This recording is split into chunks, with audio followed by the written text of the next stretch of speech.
David Thompson never gave up hope that his brother Michael was still alive somewhere. Despite 9 years of dead ends and false leads, Michael had been working the graveyard shift at Morrison Chemical Plant to save money for college when he vanished after clocking out one morning in March 2015. Every investigation reached the same conclusion. Michael had simply disappeared without leaving any evidence of where he'd gone or why. But when David accidentally overheard a hushed conversation between two men at a local restaurant, he discovered that his brother's disappearance wasn't random.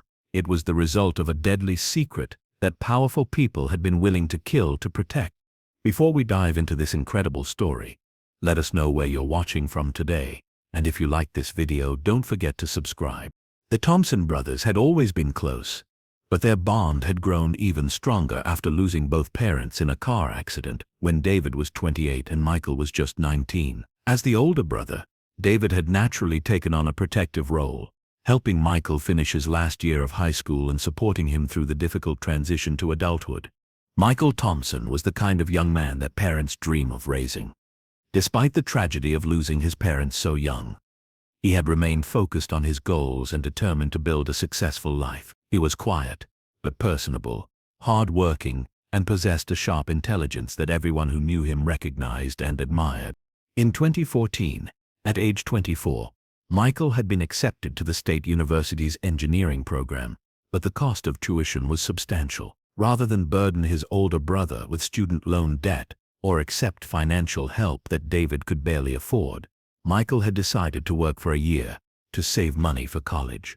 The Morrison Chemical Plant, located about 20 miles outside of Pittsburgh, Pennsylvania, offered good wages for workers willing to take the night shift. The work was demanding and sometimes dangerous, involving the production of industrial chemicals used in manufacturing processes across the region.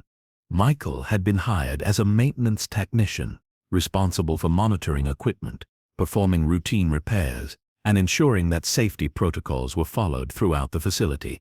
David had initially been concerned about Michael taking a job at a chemical plant, particularly on the night shift when fewer supervisors were present and safety oversight might be less rigorous. But Michael had assured him that the facility had an excellent safety record and that all employees received extensive training on handling hazardous materials and emergency procedures. "I've read through all their safety manuals," Michael had told David when he was considering the job offer. "This place takes safety seriously. They have protocols for everything. And they don't cut corners when it comes to protecting their workers." Michael began working at Morrison Chemical in September 2014, starting with the 11 p.m. to 7 a.m. shift. The schedule was challenging, requiring him to sleep during the day and stay alert throughout the night. But Michael adapted quickly and seemed to enjoy both the work and the independence it provided. David would often visit Michael for breakfast after his night shift ended, meeting him at a diner near the chemical plant where many night shift workers gathered to decompress before heading home. These breakfast meetings became a cherished routine for both brothers, providing them with regular time to catch up and maintain their close relationship despite their different schedules. During these breakfast conversations, Michael would tell David about his work, his co-workers, and his plans for college. He spoke enthusiastically about the engineering program he hoped to enter and the career he wanted to build, designing environmental systems for industrial facilities. "I want to help companies operate more safely and cleanly," Michael had explained during one of their breakfast meetings. "Working at the chemical plant has shown me how important proper environmental controls are. There's a lot of room for improvement in how these facilities manage their waste and emissions." The first indication that something might be amiss at Morrison Chemical came in February 2015, about 5 months after Michael had started working there. During one of their breakfast meetings, Michael seemed more subdued than usual and appeared to be troubled by something he was reluctant to discuss. "Is everything okay at work?" David had asked, noticing his brother's unusual mood. David had encouraged Michael to report any safety violations to the appropriate authorities, but Michael was concerned about jeopardizing his job before he had saved enough money for college. "I need to be careful," Michael had said. "If I make a complaint and I'm wrong, or if it turns out to be something they can explain, I could lose my job. I can't afford that right now." Over the following weeks, Michael's concerns about workplace practices seemed to intensify. He mentioned seeing disposal trucks arriving at unusual times, and waste being handled in ways that didn't match the procedures described in the company's safety manuals. "I've been keeping notes about what I've seen," Michael told David during their last breakfast meeting in early March 2015. "If I can document clear violations, I'll have to report them. I can't be part of covering up anything that could harm people or the environment." David had been both proud of his brother's integrity and worried about the potential consequences of reporting violations at a facility where Michael was still relatively new and vulnerable. "Maybe you should talk to a lawyer or an environmental agency before you do anything," David had suggested. "Make sure you understand your rights and protections." Michael had agreed that consulting with experts would be wise before taking any action. He promised David that he would research the proper procedures for reporting environmental violations and would seek advice from qualified professionals before making any formal complaints. On the morning of Friday, March 13, 2015, Michael failed to appear at their usual breakfast spot after his night shift. David waited for over an hour before calling Michael's cell phone, which went directly to voicemail. Concerned but not yet panicked, David drove to Michael's apartment, thinking his brother might have simply overslept after a particularly difficult night at work. When Michael didn't answer his door, David used his spare key to enter the apartment.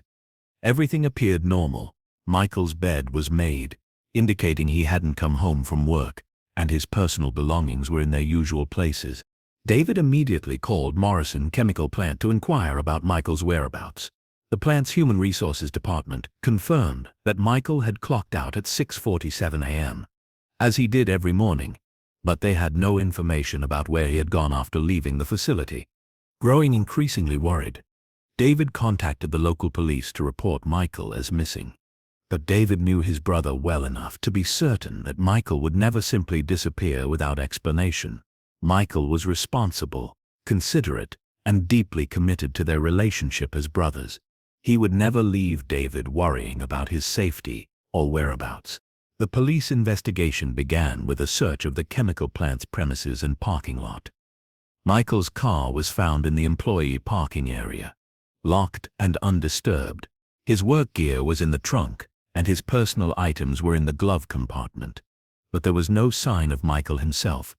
Plant security reviewed their surveillance footage from the night of March 12th and the early morning of March 13th. The cameras clearly showed Michael arriving for his shift at 10:45 p.m. and entering the facility with other night shift workers. Additional footage showed him leaving the building at 6:47 a.m., walking toward the parking lot with several co-workers. But the surveillance system had a blind spot in the parking lot area, where Michael's car was located. The cameras showed him walking in that direction, but they didn't record what happened when he reached his vehicle or whether he had encountered anyone in the parking area. Detective Lisa Rodriguez was assigned to lead the investigation into Michael's disappearance. Rodriguez was an experienced investigator with a reputation for thoroughness and persistence in missing person cases. When someone disappears from a workplace, especially in the early morning hours, there are usually witnesses or evidence that help explain what happened. Rodriguez told David during their first meeting, "The fact that Michael made it to his car but never made it home suggests that something happened in that parking lot, or shortly after he left the plant." Rodriguez interviewed Michael's co-workers extensively, seeking information about his state of mind, any conflicts he might have had, and any unusual incidents that had occurred during his final shift. The interviews revealed that Michael had been well liked by his colleagues and hadn't appeared to be upset or troubled on his last night at work. However, several co-workers mentioned that Michael had been asking questions about waste disposal procedures and had expressed concerns about some of the plant's environmental practices. A few workers indicated that Michael had been taking notes or documenting things he had observed, though no one had seen exactly what he was recording. Michael was conscientious about safety and environmental issues, one co-worker told Rodriguez. He was always reading the safety manuals and asking questions about proper procedures. Some of the old-timers thought he was being overly cautious, but most of us respected his attention to detail. The investigation expanded to include Michael's personal life and activities outside of work. Rodriguez confirmed that Michael had no significant debts, no romantic conflicts, and no known enemies who might have wanted to harm him. His life appeared to be stable and focused on his goals of saving money and attending college. David provided investigators with information about Michael's concerns regarding workplace practices and his intention to research proper reporting procedures for environmental violations. This information prompted Rodriguez to examine Morrison Chemical's compliance record and safety history more closely. The plant had generally maintained a good safety record, with only minor violations in previous years. However, Rodriguez discovered that the facility had recently been subjected to increased scrutiny from environmental regulators due to complaints about unusual odors and potential groundwater contamination in the surrounding area. There may have been pressure on the plant management to address environmental issues around the time of Michael's disappearance. Rodriguez told David, if Michael had evidence of violations, that information could have been valuable to regulators or problematic for the company. 6 months after Michael disappeared, the investigation was scaled back, though it remained officially open. Rodriguez continued to follow up on occasional tips and maintained contact with David, but no new information emerged that advanced the case. David refused to accept that the investigation had reached a dead end.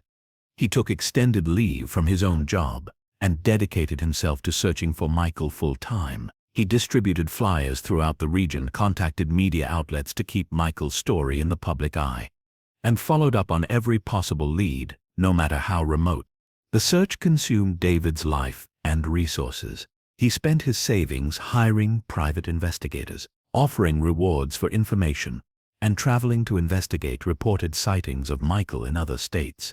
Each lead ultimately proved fruitless, but David's determination never wavered. Michael didn't just disappear.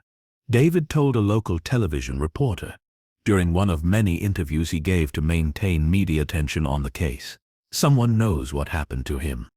Someone saw something, or knows something that could help bring him home. I'm not going to stop looking until I find answers. David's persistence led him to uncover some troubling information about Morrison Chemical Plant.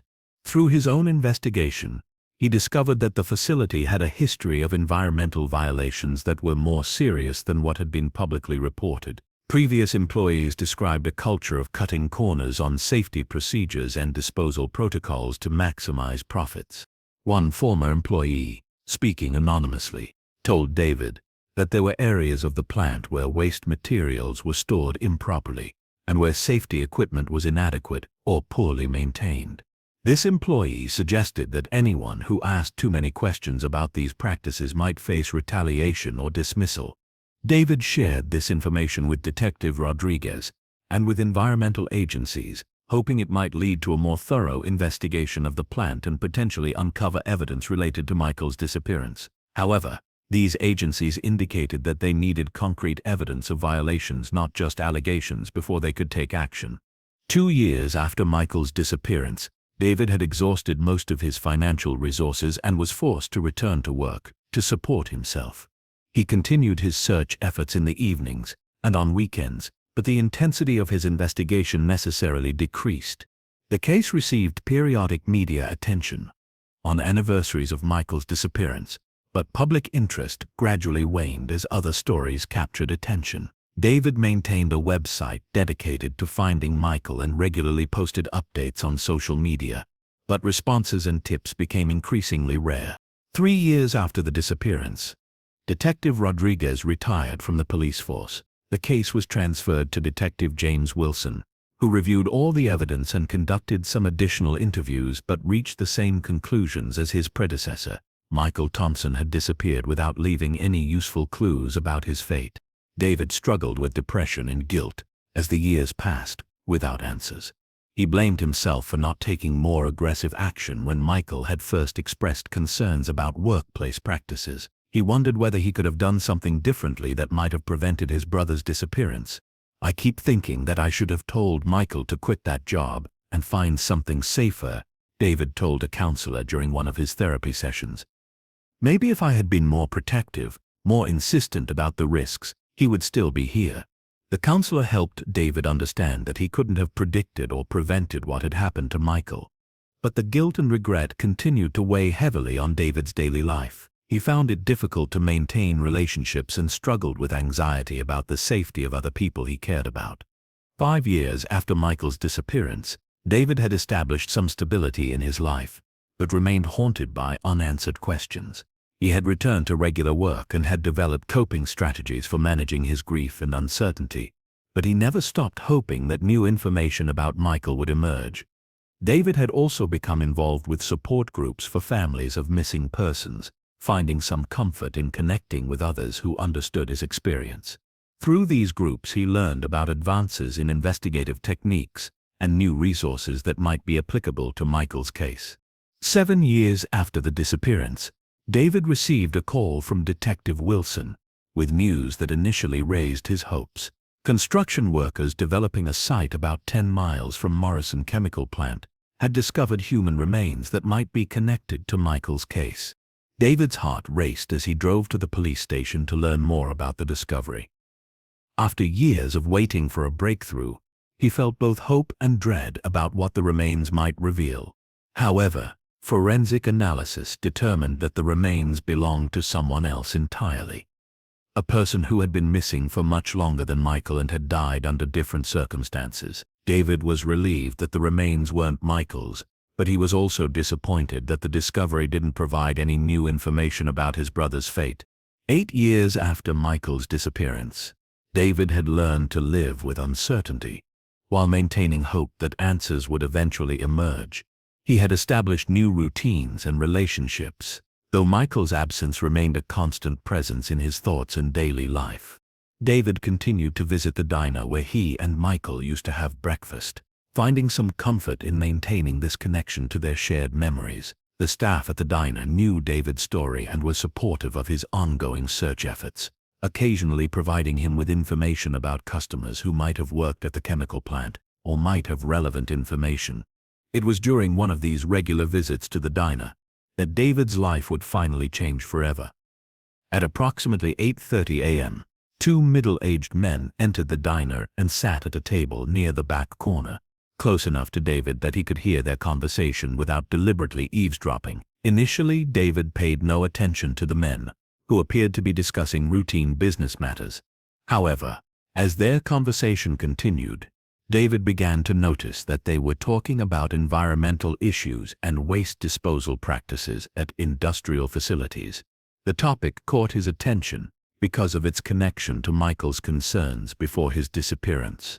One of the men, who appeared to be in his 50s with graying hair and a weathered face, was speaking in a low voice about problems at various chemical plants in the region.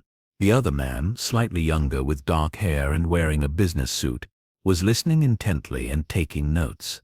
The Morrison situation was handled 9 years ago. The older man said quietly, "That maintenance worker who was asking too many questions, we made sure he couldn't cause any more problems." David's blood ran cold as he realized what he was hearing. He strained to listen more carefully, while trying to appear casual and disinterested in their conversation. The younger man replied, "Are you certain there won't be any issues? 9 years is a long time. Sometimes these situations can come back to cause problems later. Trust me," the older man said with apparent confidence. "Michael Thompson isn't going to be asking any more questions about our disposal methods. We made sure of that permanently." David felt his hands begin to shake as the reality of what he was hearing sank in. These men were discussing Michael's disappearance in a way that suggested they had been directly involved in whatever had happened to his brother. The older man continued, "The kid was getting close to figuring out how we were disposing of the hazardous waste. He had been documenting truck schedules and asking questions about manifest records. If he had gone to the EPA with what he knew, it would have cost the company millions in fines and cleanup costs." David forced himself to remain calm and continue eating his breakfast, while listening to every word. He realized that he was hearing the first concrete information about Michael's fate that had emerged in 9 years. The younger man asked, "What exactly did you do with him?" "Let's just say that some of our waste disposal methods are more comprehensive than what's reported to the regulators," the older man replied with a chilling laugh. The Thompson kid became part of a disposal process that left no evidence behind. David felt sick as he processed the implications of what the man was saying. It appeared that Michael had been murdered to prevent him from exposing environmental violations at Morrison Chemical Plant. The conversation continued for several more minutes, with the men discussing other facilities where similar cover-ups had been necessary to hide environmental crimes. David learned that there was an entire network of people involved in illegal waste disposal throughout the region. As the men prepared to leave, David heard the older man say, "Remember, the key to our success is making sure that anyone who asks too many questions understands the consequences." David watched as the men paid their check and left the diner. The older man drove away in a pickup truck with Morrison Chemical Plant decals on the door, while the younger man left in a sedan with government license plates. As soon as the men were gone, David called Detective Wilson to report what he had overheard. Wilson listened carefully to David's account and agreed to meet him immediately at the diner to discuss the information and plan next steps.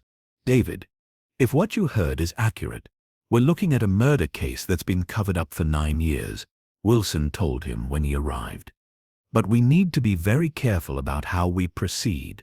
These men clearly have no qualms about eliminating people who threaten their operation." Agent Sarah Martinez, who specialized in environmental crimes, took charge of the federal investigation.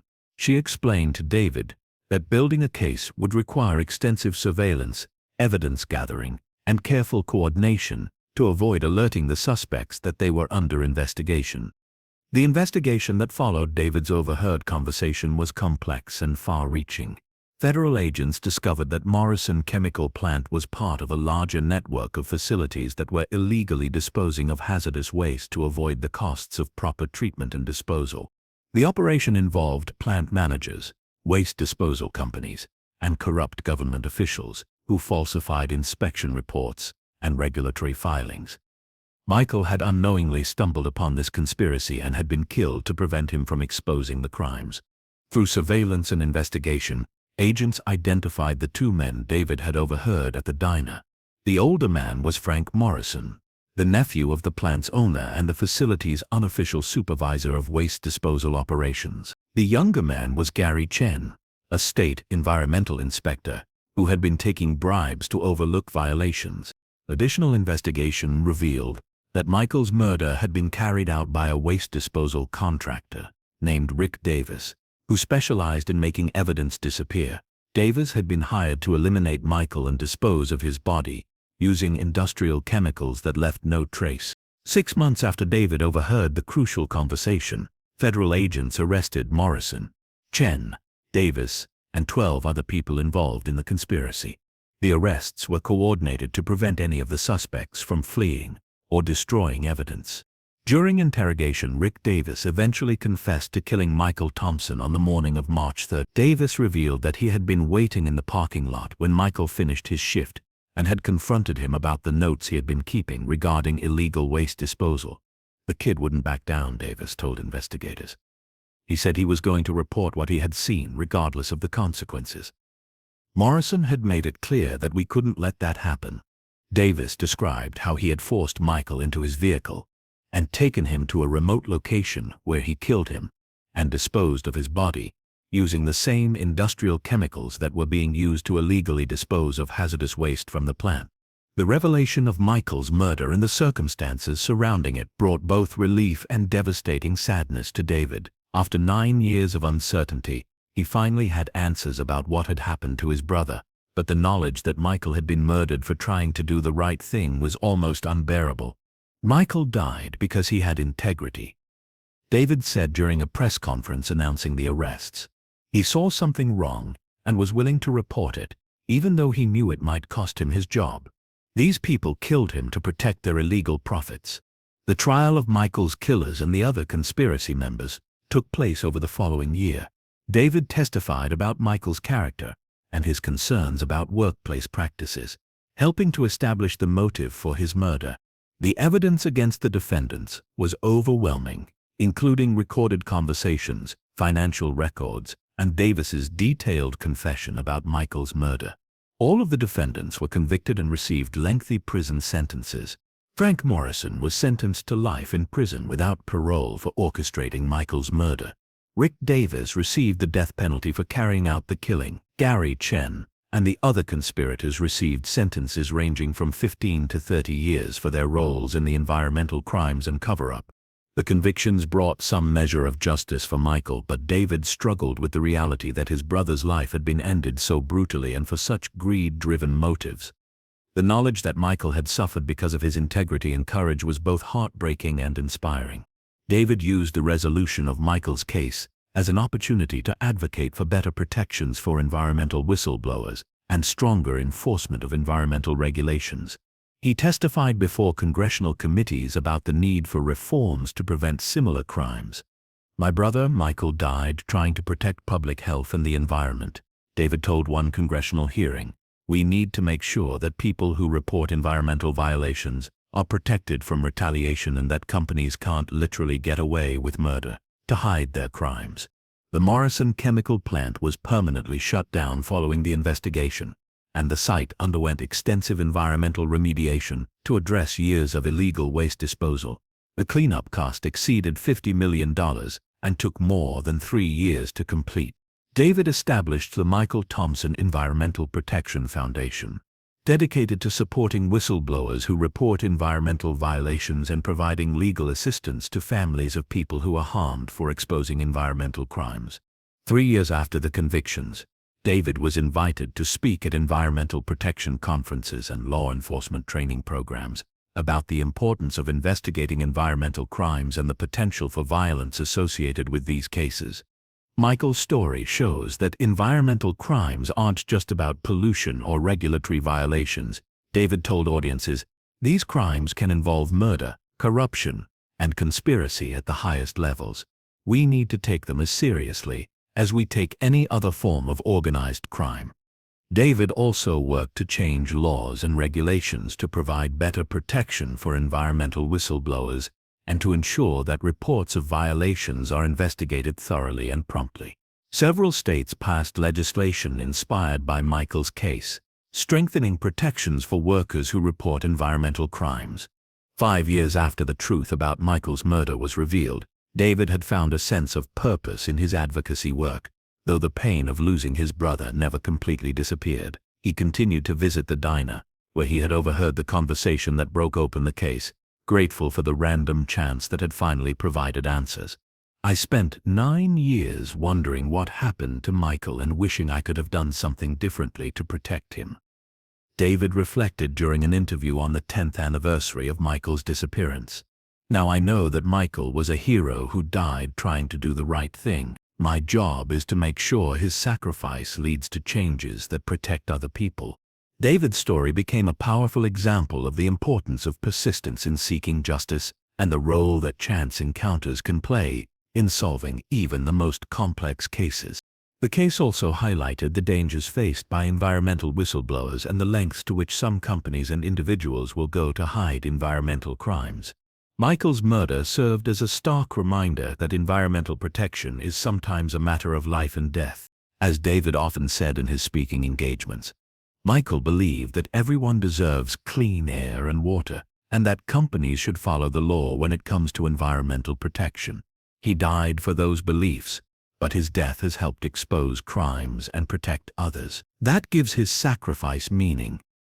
David's 9-year journey from desperate searching to accidental discovery to eventual justice demonstrated that sometimes the most important breakthroughs come when we least expect them, and that the truth, no matter how carefully hidden, eventually finds a way to emerge. The case of Michael Thompson's murder became a landmark in environmental crime prosecution and worker protection legislation. It proved that environmental crimes could be every bit as serious and violent as any other form of organized criminal activity, and that protecting the environment sometimes requires protecting those brave enough to expose environmental crimes. David Thompson's story showed that love between brothers could transcend even death, and that persistence in seeking truth and justice could overcome even the most carefully constructed cover-ups. The conversation he overheard at that diner had changed everything, proving that sometimes the most important words are the ones we hear by accident. But David's journey was far from over. In the months following the convictions, he found himself thrust into a world he had never expected to enter. The complex landscape of environmental advocacy legal reform, and corporate accountability. The media attention surrounding Michael's case had been intense, with national news networks covering the story extensively. David had initially been reluctant to participate in interviews, but his lawyer, and the FBI agents working the case, had convinced him that public attention was crucial to ensuring that similar crimes would be prevented in the future. "Your brother's story needs to be told," Agent Martinez had explained to David. "There are probably other Michael Thompsons out there right now, working in facilities where they're seeing things that don't look right. They need to know that there are people who will listen to them and protect them." David's first major television interview had been with a national news program that specialized in investigative journalism. The reporter, Catherine Williams, had been covering environmental crimes for over a decade and was deeply moved by Michael's story. "What strikes me most about your brother's case," Williams had told David during the interview, "is how ordinary he was. Michael wasn't an activist or an investigator. He was just a young man trying to earn money for college, who happened to notice that something wasn't right at his workplace." The interview had aired during prime time and had generated an enormous response from viewers.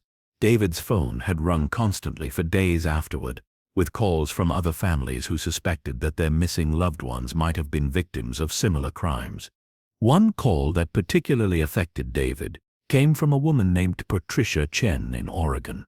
Her husband, an environmental engineer named Robert, had disappeared 3 years earlier after raising concerns about waste disposal practices at a mining operation where he had been conducting an inspection. The local police said Robert probably had an accident in the wilderness where he was working. Patricia told David during their phone conversation. But Robert was an experienced outdoorsman who knew that area well. He wouldn't have just gotten lost or fallen into a ravine. "After hearing about your brother's case, I'm starting to think that maybe Robert's disappearance wasn't accidental either." Stories like Patricia's multiplied as David's advocacy work expanded. He discovered that there was an entire network of families across the country who had lost loved ones under suspicious circumstances related to environmental crimes, but who had been unable to get law enforcement agencies to take their cases seriously. David began traveling to meet with these families, providing them with support and guidance based on his experience with Michael's case. He learned to navigate the complex bureaucracy of federal environmental agencies and help families understand how to document evidence and present compelling cases to investigators. The work was emotionally demanding and often frustrating. David encountered families who had been struggling for years to get answers about their missing relatives, only to be told repeatedly that there wasn't enough evidence to justify further investigation.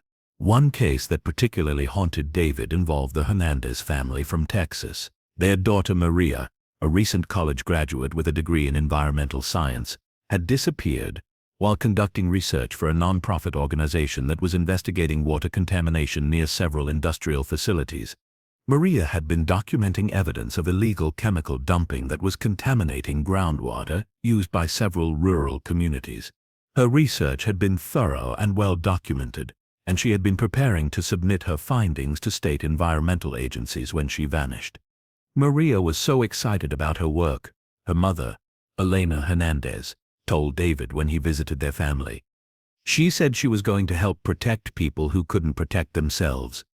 She said her research was going to make a real difference. David worked with the Hernandez family for over a year, helping them organize their information and present their case to federal authorities. Eventually, FBI agents began investigating the industrial facilities that Maria had been researching, and they discovered evidence of the same kind of criminal conspiracy that had been involved in Michael's murder. While Maria's body was never recovered, several people were eventually arrested and convicted in connection with her disappearance. The convictions provided some measure of closure for the Hernandez family, but the pain of not knowing exactly what had happened to their daughter remained. These experiences taught David that Michael's case, while shocking and tragic, was not an isolated incident. There was a pattern of violence associated with environmental crimes that had been largely hidden from public view, and families like his were bearing the cost of corporate greed and environmental destruction. David began working with attorneys who specialized in environmental law to develop better legal protections for people who reported environmental violations. He testified before state legislatures and congressional committees, sharing Michael's story and advocating for stronger whistleblower protection laws. One of the most significant pieces of legislation that emerged from David's advocacy work was the Michael Thompson Environmental Whistleblower Protection Act, which was passed by Congress 3 years after Michael's murderers were convicted. The law provided enhanced legal protections for employees who reported environmental violations and established a federal fund to provide financial support for families of people who were harmed for reporting environmental crimes. "This law won't bring Michael back," David said during the signing ceremony at the White House, "but it might prevent other families from going through what we've experienced. If Michael's death can help protect other people who are brave enough to speak up about environmental crimes, then his sacrifice will have meaning." The legislation was groundbreaking in several ways. It extended whistleblower protections to a broader range of environmental violations, provided for stronger penalties against companies that retaliated against whistleblowers, and created a federal task force dedicated to investigating violence associated with environmental crimes. David was appointed to serve on the task force's Civilian Advisory Board, where he worked alongside law enforcement officials, environmental scientists, and other advocates to develop better strategies for preventing and investigating environmental crimes. The work was challenging but rewarding.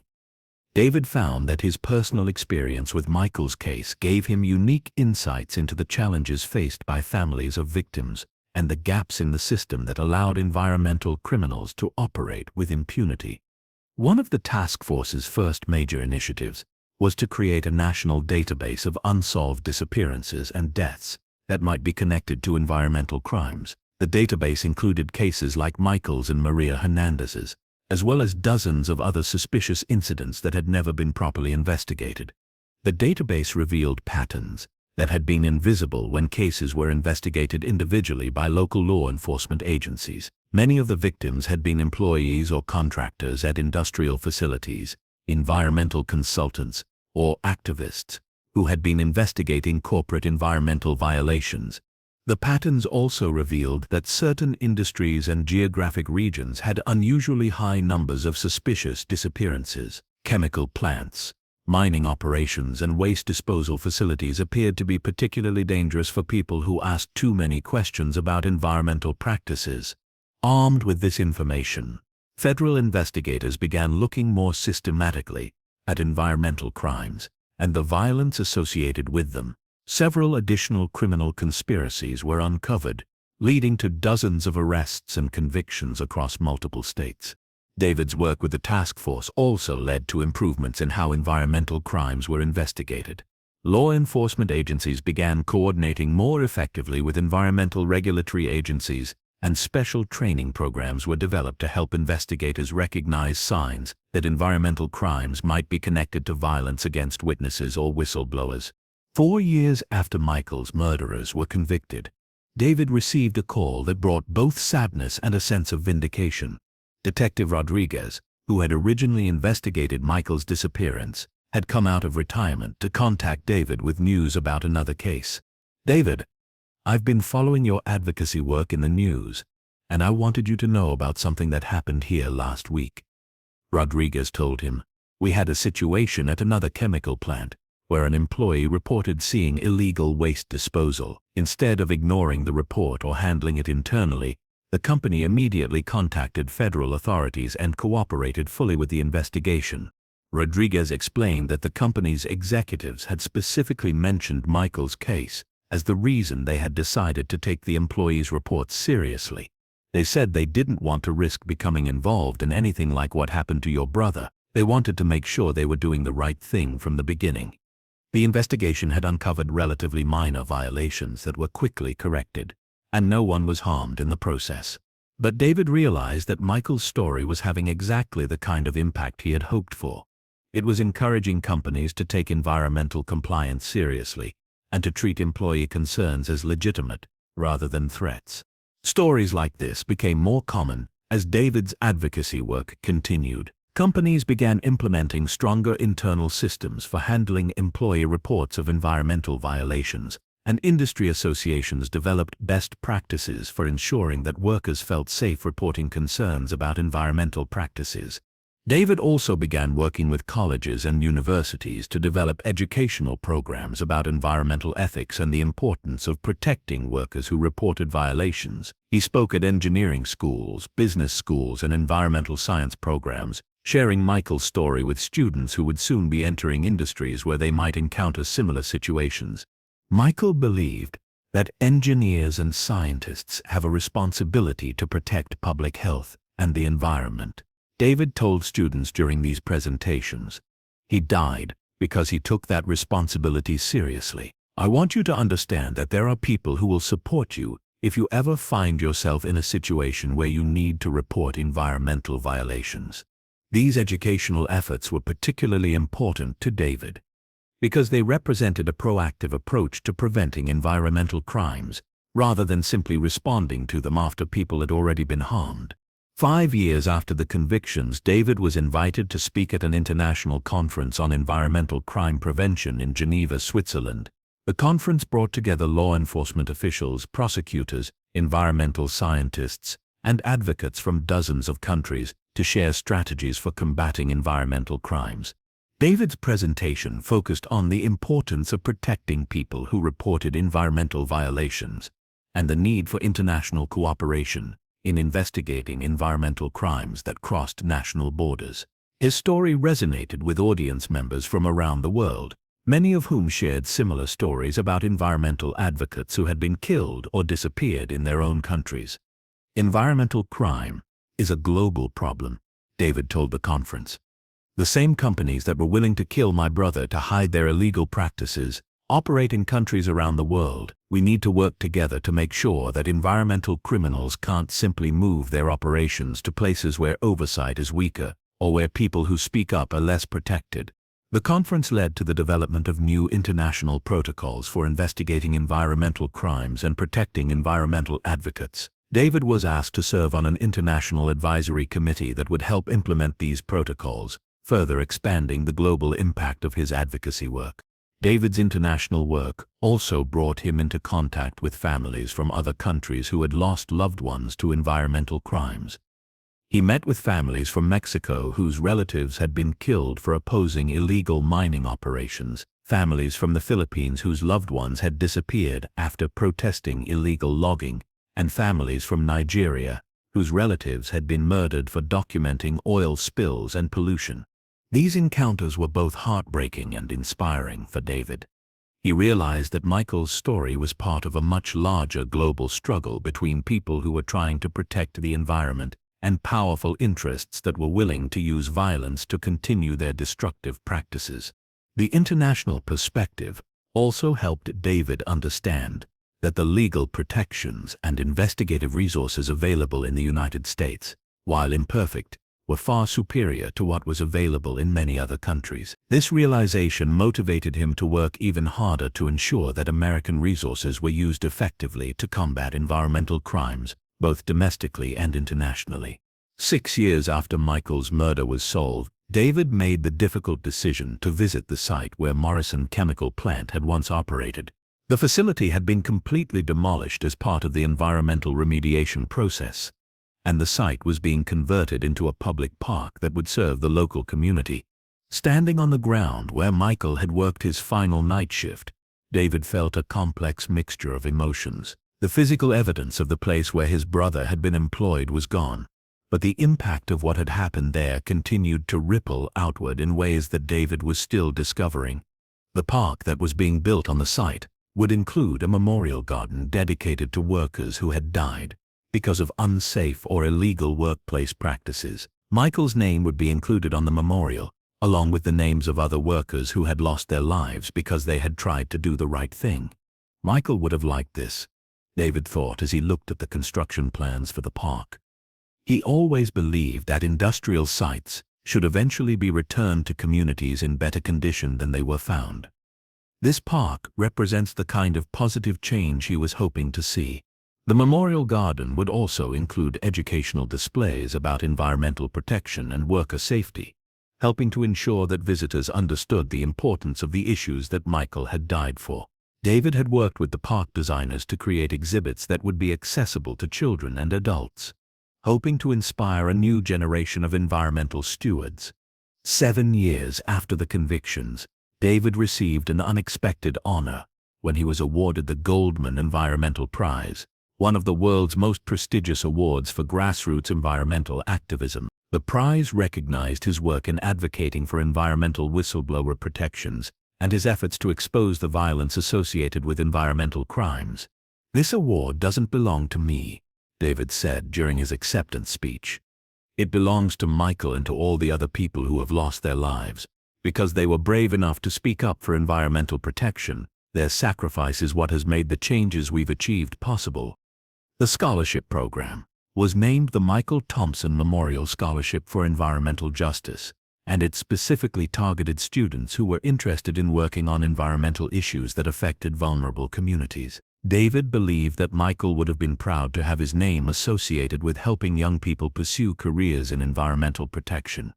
8 years after solving his brother's case, David published a book about his experience titled The Long Road to Justice: A Brother's Search for Truth. The book combined Michael's story with a broader examination of environmental crimes and the need for stronger protections for people who reported environmental violations. The book became a bestseller and was praised by critics for its combination of personal narrative and policy analysis. It was adopted as a textbook in several university courses on environmental policy and criminal justice, helping to educate a new generation of students about the connections between environmental protection and social justice. David donated all the proceeds from the book to the Michael Thompson Environmental Protection Foundation, which he had expanded significantly over the years. The foundation now provided legal support to families of environmental crime victims, funded research into environmental crime prevention, and supported educational programs about environmental ethics and workplace safety. 9 years after the breakthrough conversation at the diner, David was invited to speak at the law school graduation ceremony at the university where Michael had planned to study engineering. The invitation was particularly meaningful to David because it represented a connection to the future that Michael had envisioned for himself. Michael Thompson would have graduated from this university's engineering program if he had lived, David told the graduating law students. He believed that engineers had a responsibility to use their knowledge and skills to protect public health and the environment. Today, I want to challenge each of you to think about how you can use your legal training to protect people like Michael, people who are brave enough to speak up when they see something wrong. Many of the law students who heard David's speech were inspired to pursue careers in environmental law or public interest work. Several of them later contacted David to let him know that his presentation had influenced their career decisions and to thank him for sharing Michael's story. 10 years after Michael's murderers were convicted, David was appointed to serve on a presidential commission studying corporate accountability and environmental justice. The commission was tasked with developing recommendations for strengthening the federal government's response to environmental crimes and improving protections for communities that were disproportionately affected by environmental hazards. David's work on the commission brought him into regular contact with some of the country's most senior environmental policymakers and law enforcement officials. He found that Michael's story had become widely known within these circles and was frequently cited as an example of why stronger environmental crime enforcement was necessary. The Commission's final report included dozens of recommendations for improving environmental law enforcement, many of which were directly influenced by lessons learned from Michael's case and similar incidents. The report called for expanded federal resources for investigating environmental crimes, stronger penalties for companies that retaliated against whistleblowers, and better coordination between environmental regulatory agencies and law enforcement. Several of the Commission's recommendations were eventually implemented through new legislation and regulatory changes, representing another significant victory in David's ongoing effort to ensure that Michael's death had lasting meaning and impact. 11 years after the diner conversation that changed everything, David was invited to speak at a conference for families of homicide victims. While most of the other families at the conference had lost loved ones to more traditional forms of murder, David found that his experience resonated strongly with other people who had struggled to get justice for their family members. "The specific circumstances of our losses may be different," David told the audience, "but we all understand what it means to fight for justice when the system seems stacked against us. We all know what it's like to refuse to give up hope even when everyone tells us to move on. David's participation in the conference led to his involvement with a broader victims' rights organization that advocated for better support services for families of crime victims and stronger laws protecting victims' rights during criminal proceedings. Through this work, David learned about many other cases where families had struggled for years to get justice for their loved ones, and he began to understand that the challenges he had faced were part of larger systemic problems in the criminal justice system. David used this understanding to advocate not only for environmental crime victims, but for all families who had lost loved ones to preventable crimes. He testified before Congress about the need for better victim support services and stronger rights for families during criminal investigations and prosecutions. 12 years after Michael's death, David married Dr. Sarah Martinez, an environmental scientist who had worked as an expert witness in several of the cases that emerged from David's advocacy work. Sarah understood and supported David's commitment to continuing Michael's legacy, and she brought her own expertise and passion for environmental protection to their shared work. The wedding ceremony included a memorial tribute to Michael, with David's best man reading a letter that Michael had written to David years earlier, before he had started working at Morrison Chemical Plant. In the letter, Michael had expressed his gratitude for David's support after their parents' death and his determination to make both of them proud through his life and career choices. "I want to make a difference in the world," Michael had written. "I want to use whatever talents and opportunities I have to help make things better for people." I know that sounds naive, but I really believe that each of us has a responsibility to contribute something positive to the world. Sarah and David honeymooned by visiting several of the international environmental conferences where David's work was being recognized and implemented. They used the trip to meet with advocates and officials in other countries, learning about different approaches to environmental protection and crime prevention. The trip reinforced David's conviction that Michael's story had global relevance, and that the principles of environmental justice and worker protection that Michael had died for were universal values that needed to be defended everywhere. 13 years after Michael's murderers were convicted, David received news that one of them, Rick Davis, had died in prison of natural causes. David's reaction to this news surprised him.